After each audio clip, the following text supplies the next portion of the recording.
ihr den adaptiven Tempomaten einrichten könnt bei eurem Tesla Model 3. Wir fangen an. Wir gehen zunächst einmal auf Autopilot und in dem Fall haben wir hier verschiedene Einstellungsmöglichkeiten. In dem Fall kann man hier sagen, das Geschwindigkeitslimit, wenn zum Beispiel 100 angezeigt wird, kann man einen Prozentsatz festlegen, dass man zum Beispiel 10%, 5% mehr als erlaubt fährt, aber ich habe das immer bei 5 km/h. Das heißt, wenn wir jetzt 100 stehen haben, würde er den Tempomaten immer auf 105 setzen. Können wir hier runter scrollen. Hier könnt ihr auch noch die Totwinkelkamera an- und ausschalten. Wenn ihr rechts blinkt, links blinkt, macht halt die Kamera an. Dann haben wir hier Warnung, wenn über Limit.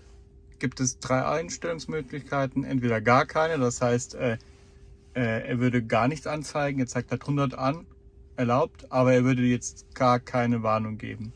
Wenn ihr auf Display auswählt, dann würde es hier oben wird dann 100 angezeigt, ihr fahrt 105, würde ihr 106 fahren, würde dann sozusagen die 100 pulsieren. Und bei Ton ist es so, dass er wirklich einen Alarmton abgibt, wenn ihr über 105 fahren würdet. Dann könnt ihr hier runtergehen, dann Geschwindigkeitslimit haben wir hier wieder, wie eben schon angesprochen, 5 km/h drüber, ab 5 km/h würde er dann die Warnung ausgeben.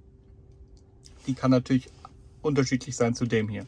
Das heißt, ihr könnt zum Beispiel, das ist der Part, der dann eingestellt wird, das heißt, über das wird der Tempomat eingestellt und hier wird angegeben, ab wie viel km/h drüber er den Warnton ausgeben soll.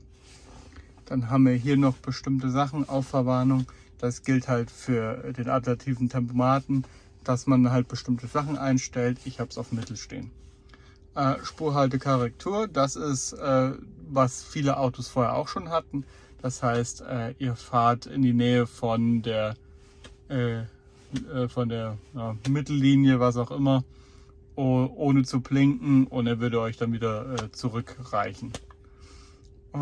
Hier unten haben wir noch ein paar Einstellungen, die sind aber erstmal irrelevant, da könnt ihr euch selbst mal durchschauen. Primär der Part war ja jetzt der obere bezüglich adaptiver Tempomat. Zum Aktivieren vom Tempomaten nimmt man ganz normal den Gangwarhebel einmal runter. Und wenn man den zweimal runter macht, aktiviert sich ja dann der Autopilot im Sinne von Mitlenken und dem ganzen Kram. Und zum Übersteuern oder Deaktivieren vom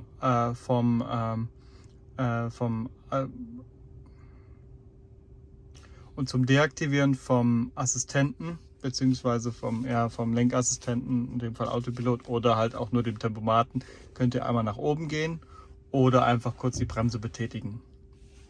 Bei den Fahrzeugen am Lenkrad gibt es dann eine spezielle Taste am Lenkrad für den Autopiloten bzw. für den Assistenten. Den gibt es ab dem Model 3 Highland und auch bei Model S und X.